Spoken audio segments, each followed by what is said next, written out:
যে আবার নতুন করে লড়াইয়ের প্রস্তুতি নিতে হবে এবং বিএনপি সরকার ইতিমধ্যে তো প্রচুর অন্ধ আচরণ করা শুরু করেছে, যেটা হাসিনা ও রয়েশ হয়ে ২-৪ বছর পরে শুরু করেছিল। তারা ইনফ্যাক্ট শপথের দিন থেকে শুরু করেছে।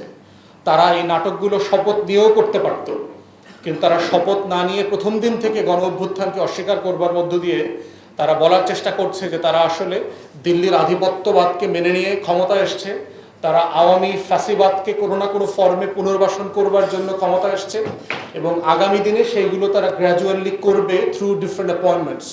আমরা যারা জুলাইয়ের পক্ষে ছিলাম, আমাদের অনেক ভুল ত্রুটি আছে, আমরা অনেক কিছু করতে ফেল করেছি সার্টেনলি। এবং ওই যে বিবলিক্যাল টার্ম যদি ইউজ করি যে আমাদের কিছু আদি পাপ আছে, অরিজিনাল সিন। এখন আমাদের আদি পাপটা আসলে কি? আদি পাপটা হচ্ছে যে আমরা গণ অভ্যুত্থানের সরকারটাকে তার সঠিক মর্যাদা সম্মানের জায়গাতে রাখতে পারি নাই। তার যে লিগ্যাল স্ট্যাটাস দেয়া দরকার ছিল সেটা করতে পারি নাই।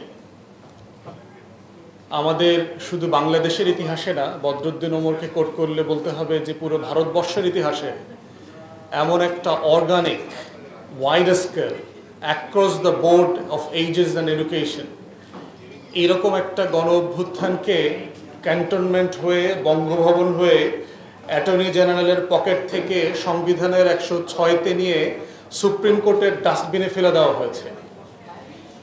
মানে এইটাই হচ্ছে আমাদের আদি পাপ আর কি।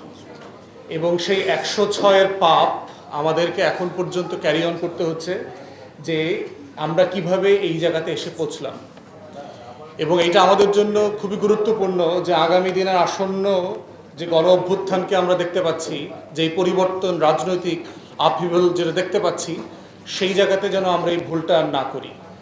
এবং আজকের এই প্রশ্ন যেটা আজকের এজেন্ডাতে, আজকের সেমিনারে যেটা থ্রো করা হয়েছে যে বাস্তবায়ন, আসলে বাস্তবায়নের থেকে বড় জিনিস যেটা আসলে আমরা ঠিক করতে পারি নাই সেটা হচ্ছে status of the last government. তার লিগ্যাল স্ট্যাটাসটা আসলে কী ছিল।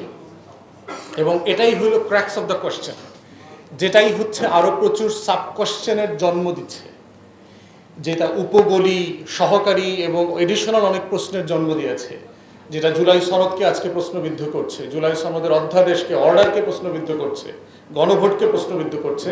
কারণ হচ্ছে আমরা গত সরকারের লিগ্যাল স্ট্যাটাস ঠিক করি নাই।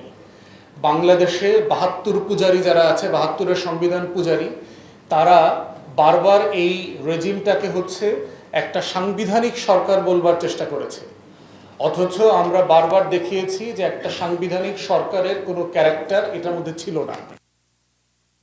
ছাড়া ইনফ্যাক্ট ওই বঙ্গভবনে গিয়ে কয়েকটা লাইন উদ্ধৃত করে বললেই একটা সরকার সংবিধানের সরকার হয়ে যায় না।